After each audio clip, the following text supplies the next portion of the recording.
Welcome to our daily discipleship series entitled Jesus AD. We will be looking at some of the interactions and experiences the followers of Jesus had with him after his death.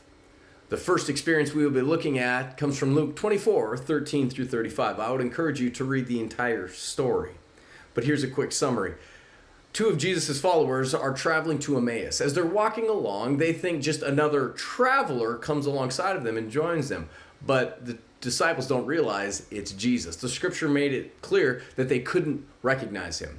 But as they are talking and walking, they're talking about everything that has happened in the life of Jesus. Eventually, the two disciples get to where they want to go, and they invite this other traveler to join them. Here's where we pick up the story in Luke 24:30 through 32.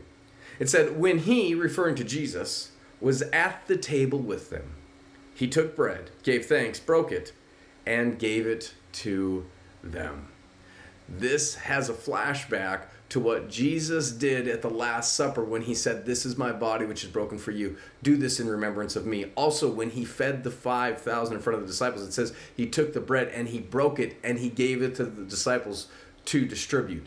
In this moment, we read in verse 31, then their eyes were opened and they recognized him, and he disappeared from their sight. 32. They asked each other, were not our hearts burning within us while he talked with us on the road and opened the scriptures to us?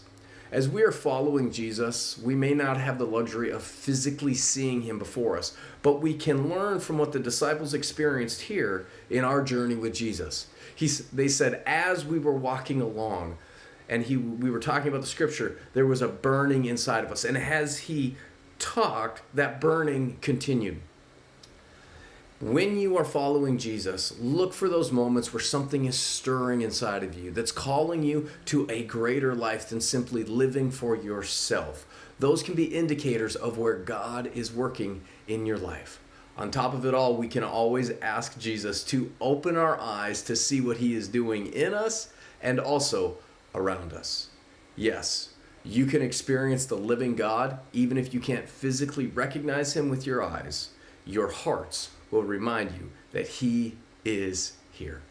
I hope you can join me tomorrow as we look at how Jesus and Thomas had a very interesting interaction. God bless.